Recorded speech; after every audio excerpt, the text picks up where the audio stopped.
Hello दोस्तों, कैसे हैं आप लोग? आई होप कि आप लोग अच्छे और मजे में होंगे। आज हम लोग पढ़ने वाले क्लास 8 के साइंस के टॉपिक का नाम है माइक्रो ऑर्गेनिज्म, फ्रेंड और फू। यानी कि माइक्रो ऑर्गेनिज्म क्या होता है, जो कि हम लोग को ऐसे नेकेड आई से हम लोग उसको क्या कर सकते हैं, नहीं देख सकते हैं। यानी जो कि जिसको कि हम लोग अपने आंखों से नहीं देख सकते नॉर्मली, जिसको कि हम लोग किससे देखना पड़ता है, माइक्रोस्कोप का हेल्प लेना पड़ता है। उसको क्या बोलते हैं, माइक्रो ऑर्गेनिज्म बोलते हैं। वो हमारे लिए फ्रेंड भी है और फो भी है।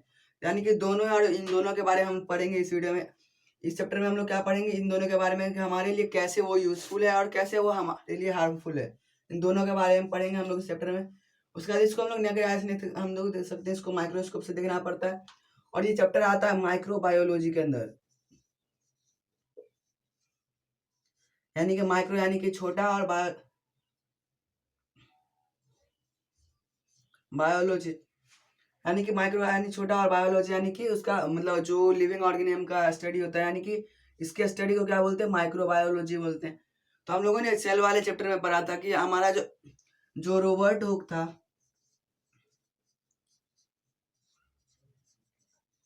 उसी ने क्या किया था, सेल को डिस्कवर किया था। लेकिन हम लोग यहाँ पर पढ़ेंगे एंटन वैन ल्यूवेनहॉक को।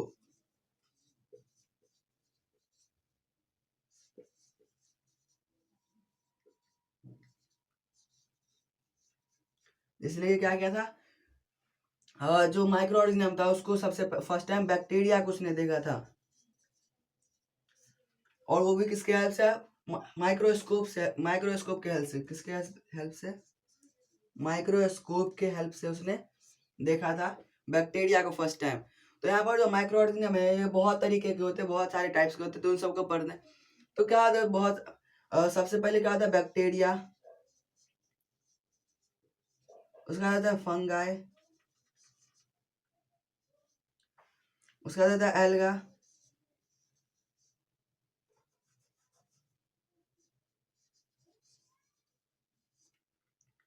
और क्या होता है, एक होता है प्रोटोजोआ।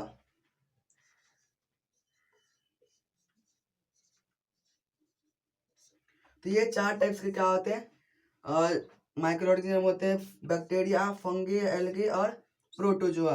तो अब इसका हम लोग पढ़ेंगे वायरस। वायरस के बारे में, तो वायरस क्या होता है, वायरस भी एक क्या है, माइक्रो ऑर्गेनिज्म है। लेकिन वो क्या होता है, जब किसी भी बॉडी के बाहर रहता है, यानी कि अगर कोई भी चीज अगर दूसरे बॉडी पर रहता है, यानी दूसरे किसी लिविंग ऑर्गेनिज्म पर निर्भर रहता है, तो उसको क्या बोलते हैं हम लोग, उसको पैरासाइटिक बोलते हैं। यानी कि ये पैरासाइटिक है। और ये जब होस्ट के ऊपर, होस्ट किसको बोलते हैं, जिसके ऊपर वो रहता है, जब तक वो होस्ट के अंदर इंटर नहीं कर जाता तब तक वो क्या रहता है, डस्ट पार्टिकल्स रहता है। यानी कि वायरस जो है, मान लेते हैं एक वायरस, ये एक बॉडी है। तो ये जो बॉडी जब इसके बॉडी के बाहर है, तो ये क्या है, ये है एक डस्ट पार्टिकल। और जब वो क्या आ जाएगा, वो डस्ट पार्टिकल, यानी कि जब वो जो हो जाएगा वायरस, वो जब बॉडी के अंदर चला जाएगा, तो क्या आ जाएगा, अपने आप को मल्टीप्लाई करना शुरू करेगा और वहां के सेल को मारना शुरू करेगा, बॉडी के सेल को मारना शुरू करेगा। यानी कि जब ये बॉडी के अंदर या फिर होस्ट के अंदर चला जाएगा, तब क्या करेगा, वो लिविंग का रोल प्ले करेगा। यानी कि ना ही उसको हम लोग नॉन लिविंग बोल सकते हैं, ना ही लिविंग बोल सकते हैं। ये क्या है, बाउंड्री लाइन है लिविंग और नॉन लिविंग का। यानी कि बाहर रहता है तो डस्ट पार्टिकल रहता है ऐसे नॉर्मल एटमॉस्फेयर में, और जब किसी भी बॉडी के अंदर जाता है, लिविंग बॉडी के अंदर, तो क्या बन जाता है, वो एक लिविंग ऑर्गेनिज्म बन जाता है और अपने आप को मल्टीप्लाई करता है। और क्या करता है, उस बॉडी का जो सेल होता है उसको मारना शुरू कर देता है। तो ये था कुछ वायरस। वायरस कहाँ पे पाया जाता है, वायरस हर जगह पाया जाता है। ऐसा कोई भी जगह नहीं है जहाँ पर वायरस ना प्रेजेंट हो, हर जगह पर क्या है, वायरस प्रेजेंट रहता है। तो ये हमारा वायरस के बारे में हो गया। इसका हम लोग समझते हैं micro organism as our friend. यानी कि माइक्रो ऑर्गेनिज्म जो हमारे लिए फ्रेंड कैसे है, उन सब के बारे में पढ़ने वाले थे। ये कुछ टॉपिक है जिसके बारे में क्या है, ये हमारे लिए फ्रेंड है, यानी कि हमारे लिए क्या है, यूजफुल है। तो सबसे पहला क्या, यूजेस इन फूड। यानी कि ये फूड में यूज हो जाता है। जैसे कि कर्ड का बात करें, तो कर्ड में क्या होता है, लैक्टोबैसिलस। लैक्टोबैसिलस होता है जो कि क्या करता है, कर्ड जिससे बनता है, यानी कि कर्ड के अंदर लैक्टोबैसिलस, ये भी एक माइक्रो ऑर्गेनिज्म है जिसका यूज होता है। उसके बाद बात कर ले हम लोग बेकरी में।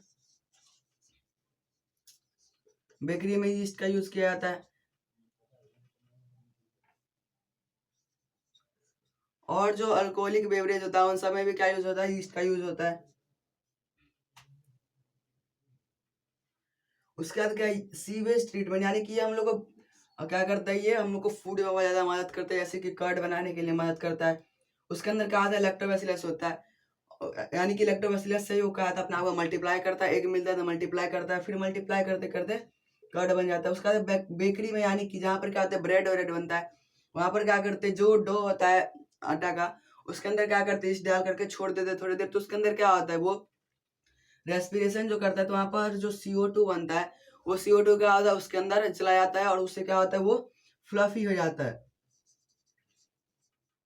यानी कि वो फूल जाता है, ज्यादा उसका वॉल्यूम ज्यादा हो जाता है, जिससे कि क्या होता है, वो सॉफ्ट हो जाता है, इसलिए क्या इसका यूज किया जाता है। उसका सीवेज ट्रीटमेंट में क्या होता है, इसमें मतलब जो वेस्टेज होता है, वेस्टेज वाटर का वेस्टेज, जहाँ से पाइपलाइन होता है, उसमें क्या होता है, इसको डाला, माइक्रो ऑर्गेनिज्म को डाला जाता है, जिससे कि क्या होता है, वहाँ जो वेस्टेज जो चिपक जाते हैं पाइप के अंदर, उसको भी साफ हो जाता है। उसका इम्पोर्टेंस इन ह्यूमन हेल्थ, यहाँ पर क्या आता है, एक बोले तो मेडिसिन होता है, इसका नाम क्या, एंटीबायोटिक्स, जो कि किसी से मदद करता है, जो कि हमारे हेल्थ को मदद करता है, यानी कि ये किससे बनता है, ये बनता है माइक्रो ऑर्गेनिज्म से बनता है एंटीबायोटिक्स, और ये भी क्या हमारे लिए यूजफुल है। उसका है micro organism in agriculture, agriculture में मदद करता है, क्योंकि हम लोग को पता है लिग्यूमिनस प्लांट के अंदर क्या कौन रहता है, राइजोबियम रहता है।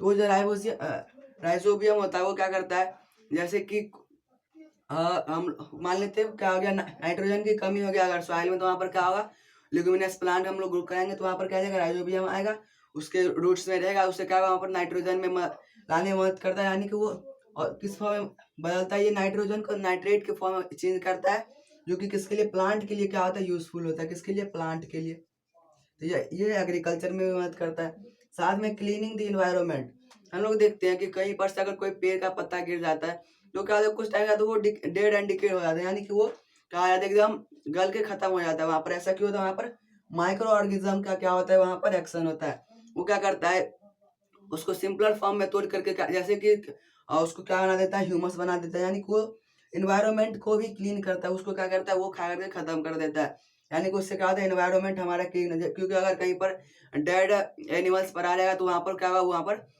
खराब स्मेल आएगा, लेकिन वो क्या करता है, माइक्रो ऑर्गेनिज्म उसको तोड़ करके सिंपलर फॉर्म में करके उसको खत्म कर देता है, यानी कि क्लीनिंग द इन्वायरमेंट में भी माइक्रो ऑर्गेनिज्म मदद करता है, बैक्टीरिया वायरस मदद करता है। तो ये सब क्या है, हमारे कुछ गुड या फिर बोले तो यूजफुल इम्पैक्ट है किसके, माइक्रो ऑर्गेनिज्म के।